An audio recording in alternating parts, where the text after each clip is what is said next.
That evening felt calm, almost too calm.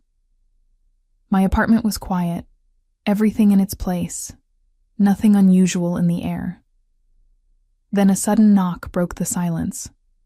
I expected a neighbor or a delivery, nothing more. But when I opened the door, my chest tightened. My parents stood there with suitcases, wearing strange, steady expressions that didn't match their words.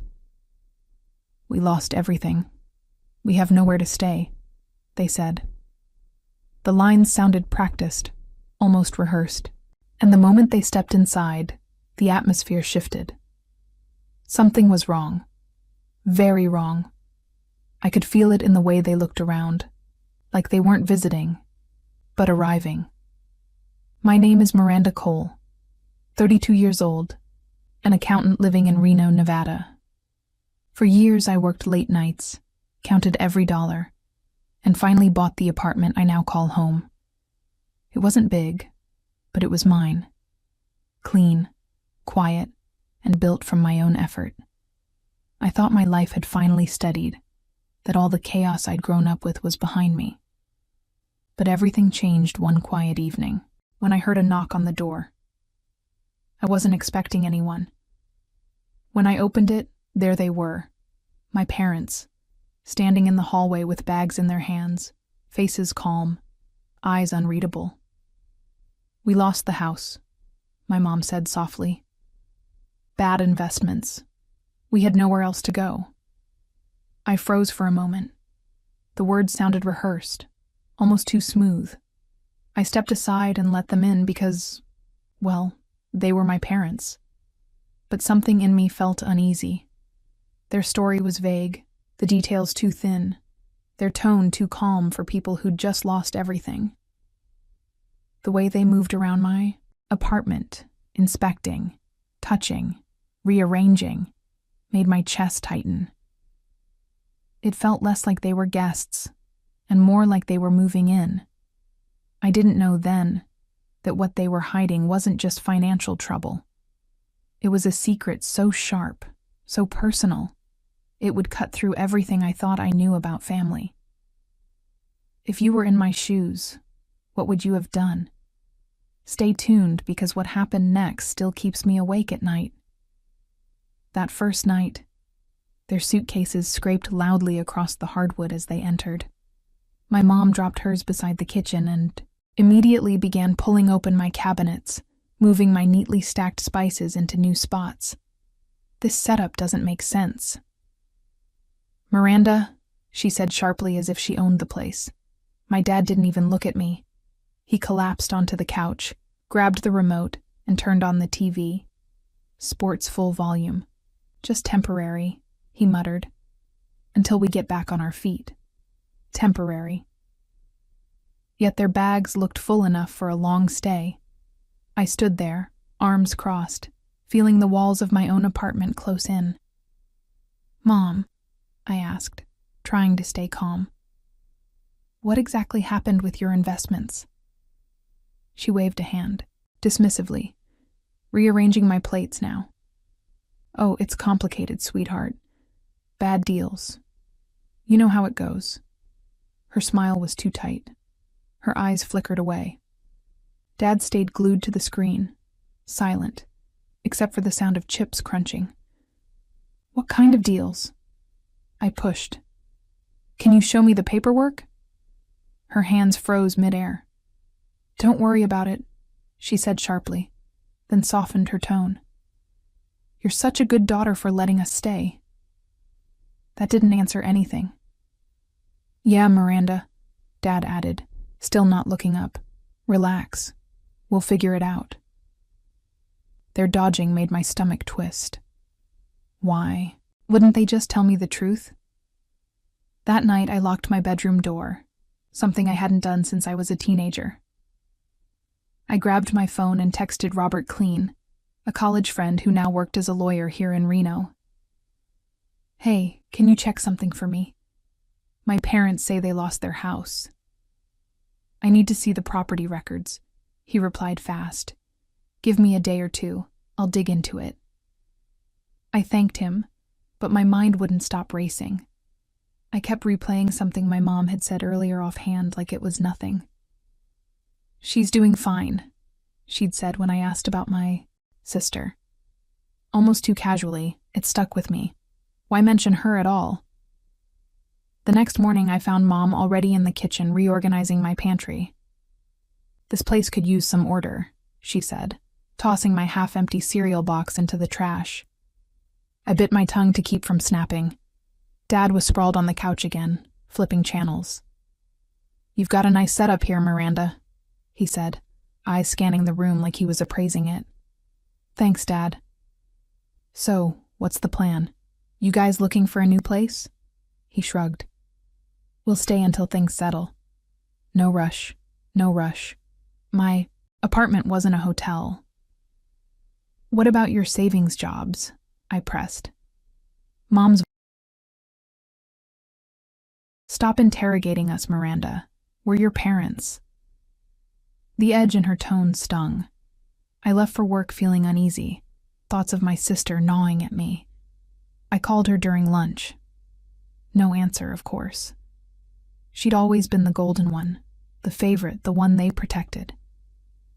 That evening when I came home, Mom was on the phone, her voice low. "Yes, she's fine with us staying," she whispered. Then a pause. "No, don't worry about it." She hung up quickly when she saw me. "Who was that?" I asked. "Just a friend," she said, brushing past me toward the kitchen. I didn't buy it. I texted Robert again. "Anything on the house yet?" He replied a few minutes later, still digging. "Found something weird about a recent sale. I'll call you tomorrow." Weird. That word made my pulse race. I sat on my bed, staring at the suitcases cluttering my living room. Mom was humming while rearranging my decor. Dad's laughter boomed from the TV. The place didn't feel like mine anymore. It felt like I was the visitor. The next day, I watched them more carefully. Mom was in my living room, moving my books around like they belonged to her. "This could use a better layout," she said without even glancing at me. Dad stood by the window, pointing out flaws. "We could fix this balcony up, Miranda. Maybe new railings, better flooring." I gripped my coffee mug, trying to sound casual. "Fix it up for what exactly?" Mom ignored me. Dad shrugged. "Make it more comfortable." "Comfortable for who?" I asked again, my voice tightening. Mom's humming stopped. "Don't be so pushy," she snapped, returning to her cleaning. "You said this was temporary." I pressed. "What's your next step?" Dad looked annoyed. "We're working on it. Give us time." 2 days in, and they were already acting like they owned the place. Mom wiped my spotless coffee table. "You worry too much," she said, fake sweetness coating every word. I was about to respond when my phone buzzed. A text from Linda Marsh, my coworker. "Saw your sister on Instagram. She's posting pics of a fancy new house in Reno." "What's that about?" My heart dropped. A new house? I opened the app immediately. My sister's face filled the screen, smiling in front of a modern home with a big yard. Caption: "Living the dream." My stomach twisted. "How could she afford that?" I texted Linda back. "When did she post this?" She replied instantly. "Last week." "Looks expensive." "Last week." That was right before my parents showed up at my door claiming they'd lost everything. I sat frozen on my bed, the puzzle pieces snapping together in my head. They hadn't told me the truth. Not even close. I picked up my phone again, hand shaking, and called Robert. "Hey, any update on those property records?" I asked. He sounded focused, still checking Miranda. "The county office is slow, but I'm pushing them. Should have something by tomorrow." I thanked him, but my mind was racing. Why would Mom mention my sister so casually? I went back to the living room. Mom was now rearranging my curtains, pulling them down. "These are too dark," she said, tossing them onto the couch. I clenched my fists. "Mom, stop touching my stuff," I said, sharper than I meant. She looked up, surprised. "I'm just helping Miranda." "Helping, eh?" It felt like they were erasing me from my own home. Dad was on the phone now, speaking quietly in the corner. I caught a few words. Something about the plan and no issues. He hung up when he saw me watching. "Who was that?" I asked. "Just a realtor," he said too quick. "A realtor for what I pushed harder. You're looking for a new place already." He waved me off. "Don't worry about it.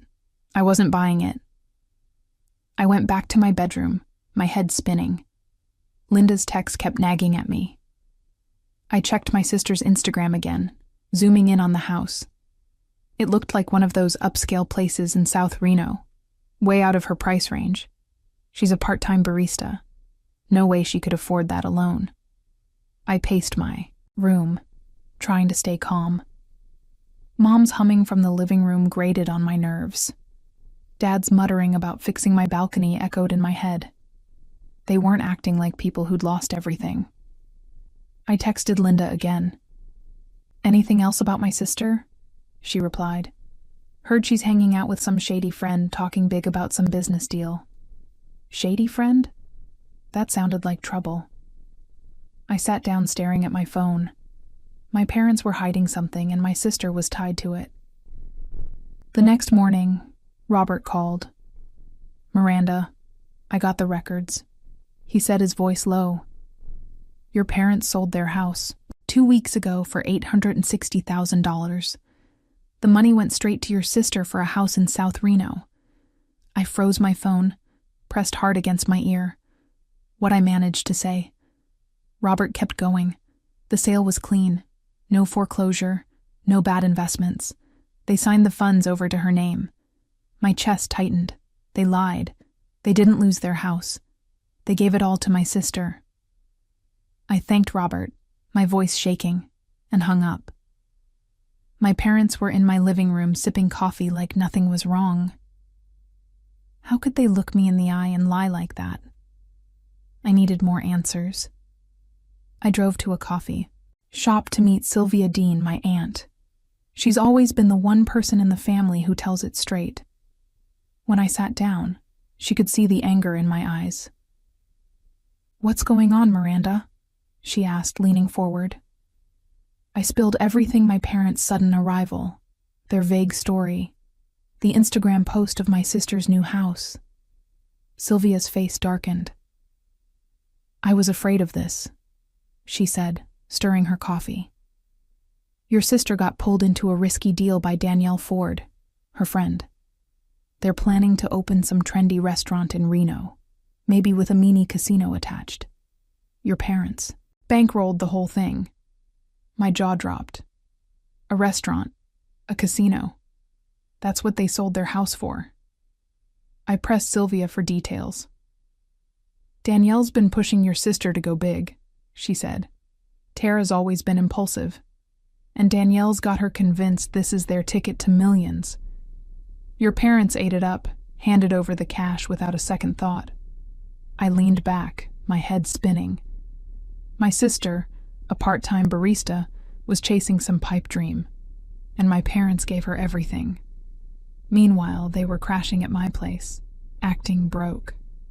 Why didn't they tell me? I asked. Sylvia sighed. "They knew you'd ask questions.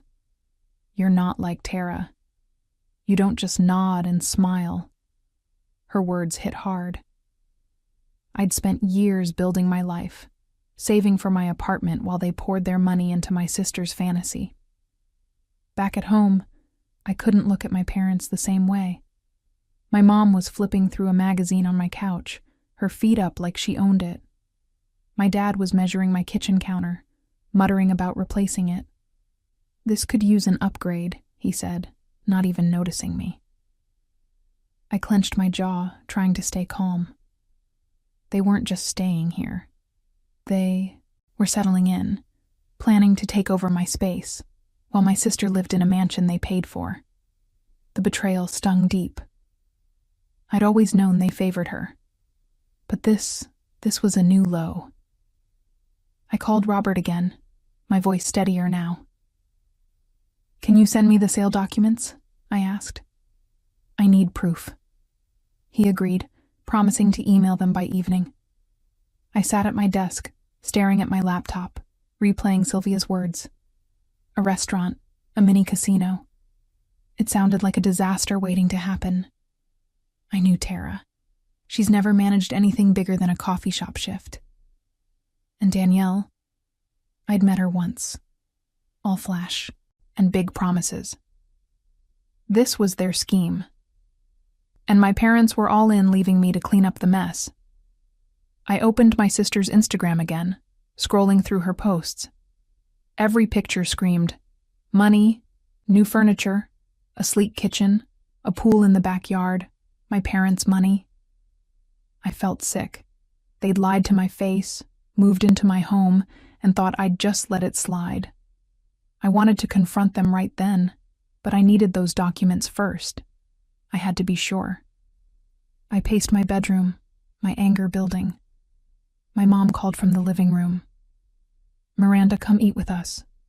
Her voice was cheerful, like we were one happy family. I didn't answer. I couldn't sit across from them, pretending everything was fine. Sylvia texted me later. "Be careful, Miranda. Your parents won't take kindly to being called out." I knew she was right. They'd always brushed off my questions, but this time I wasn't backing down. I was done being their doormat.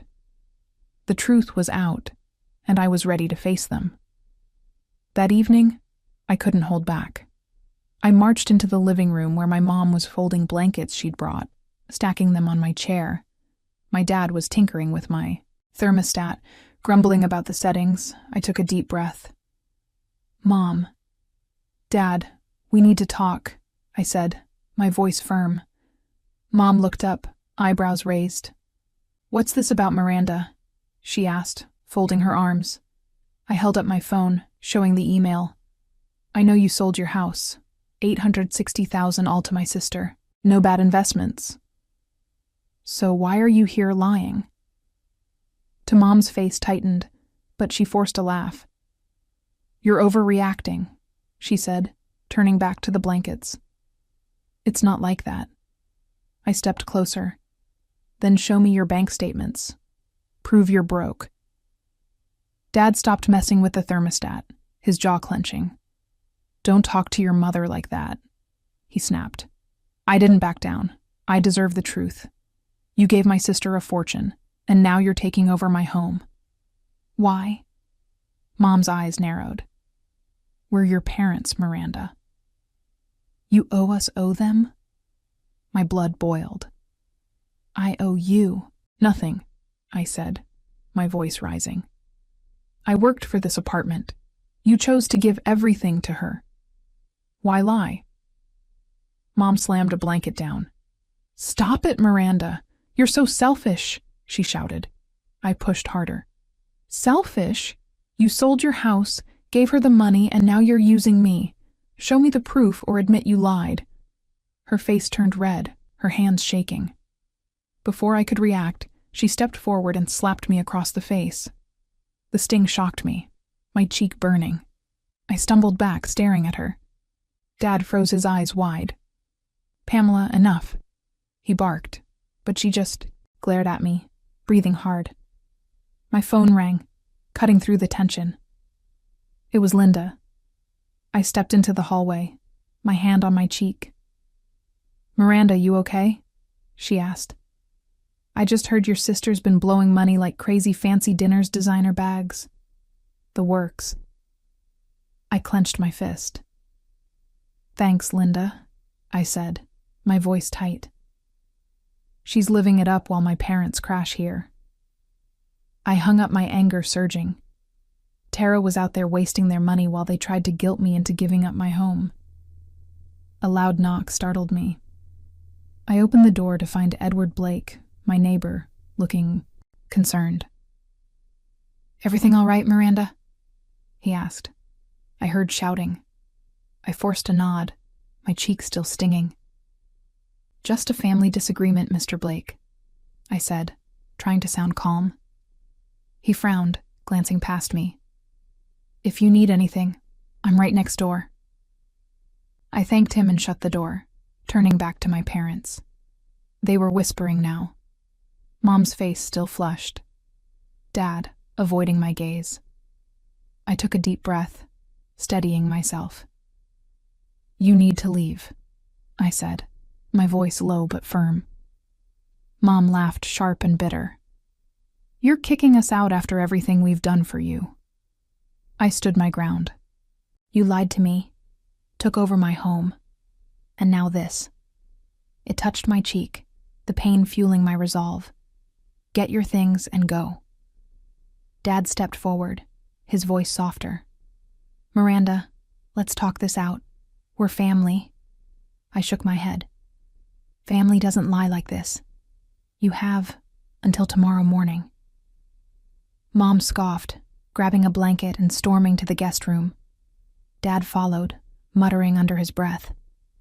I stood alone in my living room, my heart pounding. Linda's call, Edward's knock, and that slap. They all confirmed it. My parents weren't here to rebuild. They were here to take. I wasn't letting them win. The next morning, I stood firm. My cheek still stung from Mom's slap, but I was done playing nice. I walked into the living room where my parents were eating breakfast at my table, their suitcases still cluttering the corner. I crossed my arms. "You have 30 minutes to pack and leave," I said, my voice steady. Mom's fork froze midair. "What are you talking about, Miranda?" she said, her tone sharp. Dad set his coffee down, his eyes narrowing. "You're serious?" he asked. I nodded. "I know you lied about losing your house. You gave my sister everything and thought you could just take over my place. Time's up." Mom laughed, but it was nervous, shaky. "You can't do this," she said, pushing her plate away. "We're your parents." I didn't flinch. "This is my home. You have 30 minutes or I'm calling the police." Dad slammed his hand on the table. "You ungrateful child," he shouted. "After all we've done, you'd throw us out." I held his gaze. "You lied to me. You chose her over me. Get out." Mom's face crumpled, but I wasn't buying the act. She stood grabbing her purse. "You'll regret this, Miranda," she said, her voice trembling. They didn't move. 10 minutes passed, then 15. Mom started packing a bag, but slowly, like she was stalling. Dad just sat there glaring at me. "We're not going anywhere," he said, crossing his arms. "You can't make us." My stomach twisted, but I'd had enough. I picked up my phone and dialed 911. "Hi, I need officers at my apartment," I said, keeping my voice calm. "My parents are refusing to leave my property." Mom's eyes widened. "You're calling the cops on us," she shrieked. I didn't answer, giving the dispatcher my address. Minutes later, 2 officers knocked on my door. I let them in, my heart pounding. "Ma'am, can you explain the situation?" One asked his badge, reading Officer Carter. I showed them a lease, proving I own the apartment. "They've been staying here without permission, and I've asked them to leave," I said. Mom interrupted, tears streaming down her face. "She's our daughter. We're just staying temporarily," she sobbed. Dad stood up, pointing at me. "She's heartless, kicking her own parents out." He yelled. Officer Carter raised a hand. "Sir, calm down. If she's the homeowner and wants you gone, you have to leave." The second officer, a woman named Officer Ruiz, checked my documents. "Everything's in order," she said. "You two need to gather your things and go." Mom's sobs grew louder. "Theatrical. How could you do this, Miranda? She wailed, grabbing a suitcase. We have nowhere to go. I stayed silent, my jaw tight. Dad's face was red with anger. You'll pay for this, he muttered, shoving clothes into a bag. I didn't respond. I'd heard enough of their guilt trips. The officer stood by watching as my parents packed. Mom kept crying, tossing random items into her suitcase. My towels, my dishes. Those aren't yours, I said, stepping forward. Officer Ruiz nodded. Ma'am, only take what belongs to you, she said firmly. Mom glared at me but put my things back. Dad was quieter now, his anger simmering as he zipped up his bag. You're no daughter of mine, he said under his breath. The words stung, but I held my ground. They'd crossed a line, and I wasn't letting them manipulate me anymore. It took them 10 more minutes to pack. The officers escorted them to the door. Mom turned back, her face wet with tears. You're breaking our family apart, she said, her voice breaking. I looked her in the eye. You did that when you lied to me, I said. Dad didn't say a word, just walked out his suitcase, dragging behind him. The officers followed them to their car, ensuring they left. I watched from my window as they drove away, my heart heavy but resolute. I closed the door, the silence deafening. My apartment was mine again, but the weight of what I'd done lingered. I wasn't backing down, though. They made their choice, and I made mine. Days later, I heard the fallout. Sylvia called me, her voice heavy. Your parents showed up at your sister's new house, she said. It didn't go well.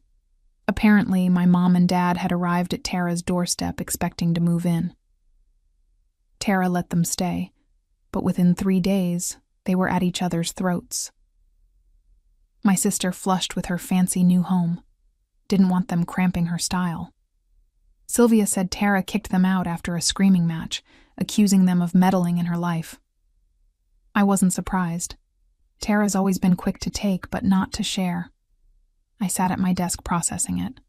My parents had burned their bridges with both of us now.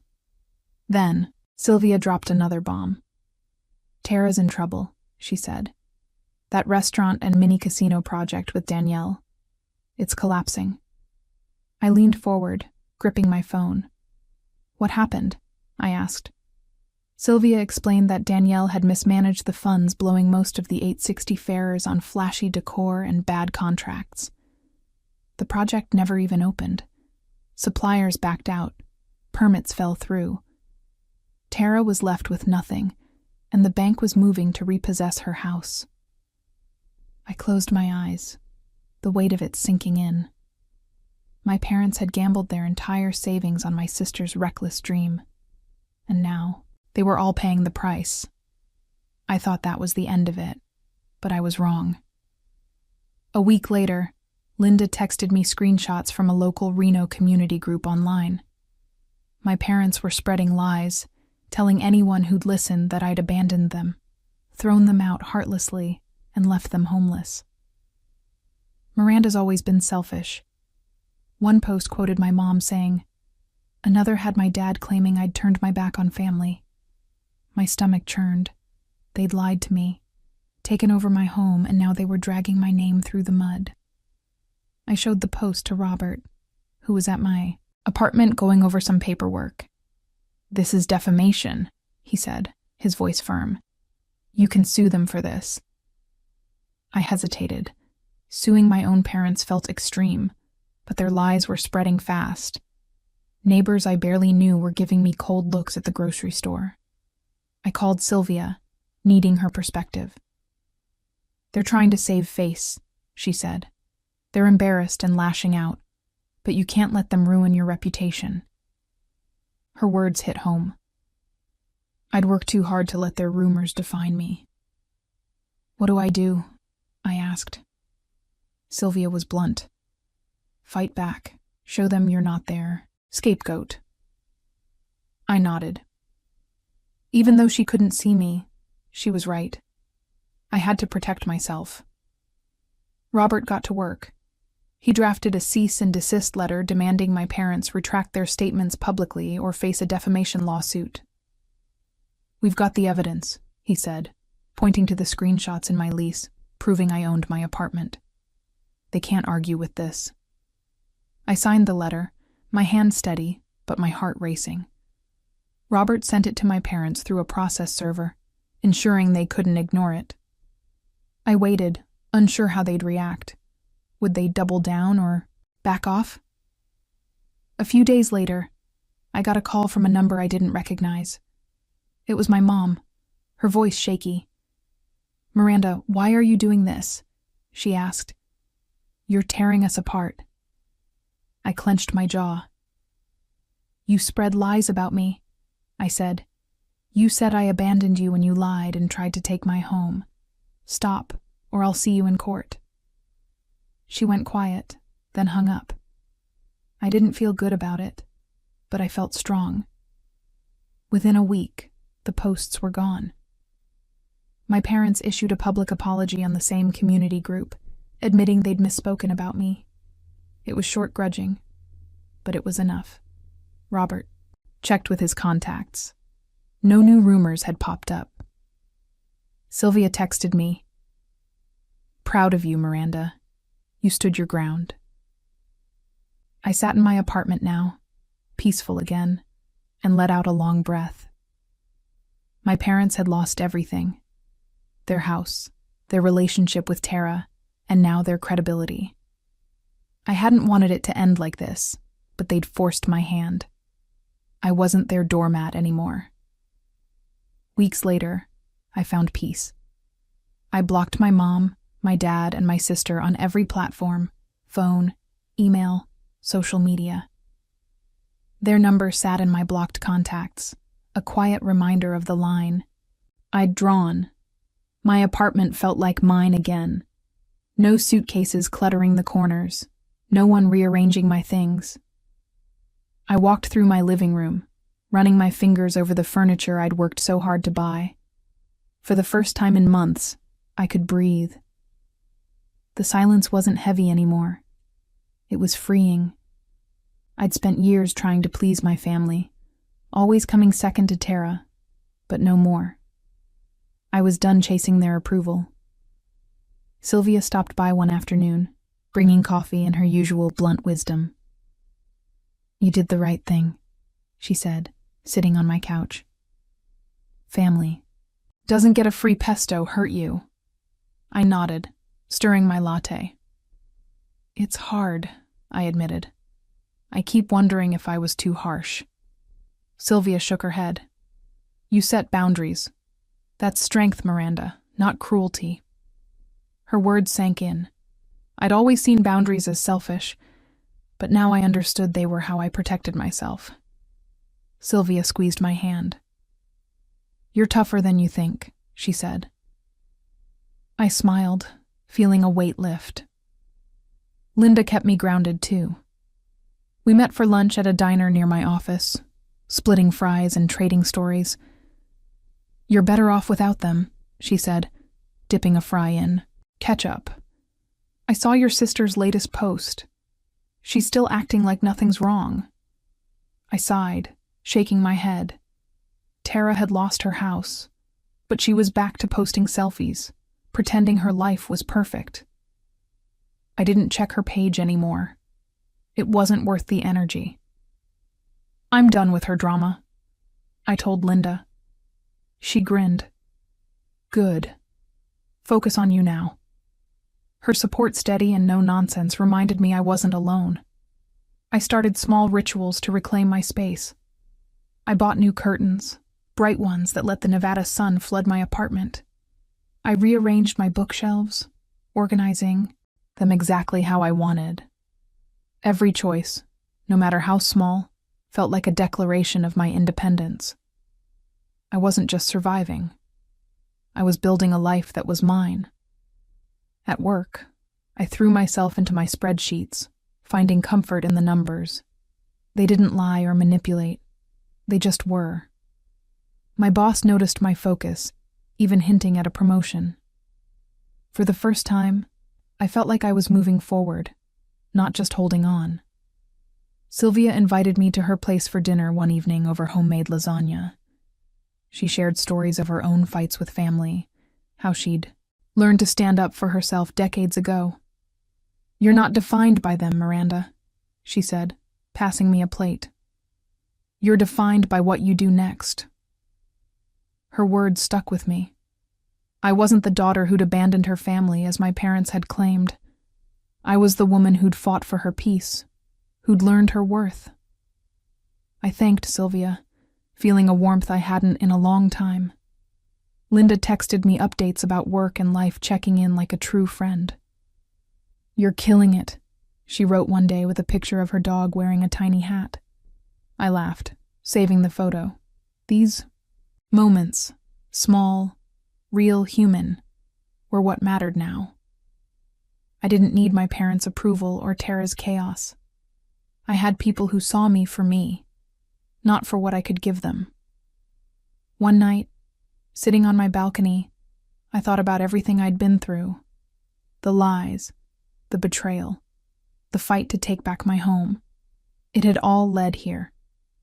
I'd learned to value myself, to say no without guilt. I'd drawn a line, and I wasn't crossing it again. I looked out at the Reno skyline, the light steady against the dark. My life wasn't perfect, but it was mine, and that was enough. I turned to the camera. I'd set up something I'd started doing to process my thoughts. "Family is supposed to lift you up," I said, my voice clear. "But what happens when they tear you down? When they cross your boundaries, lie to you, use you?" I had to make a choice to let them walk over me or to stand up. Me. What would you do if family crossed your boundaries? I stopped recording, feeling lighter. Maybe someone out there would hear my story and find their own strength. The end. If you enjoyed this story, please like, subscribe, and share this video. Comment below which story you want to hear next. Thank you for watching, and see you in the next video.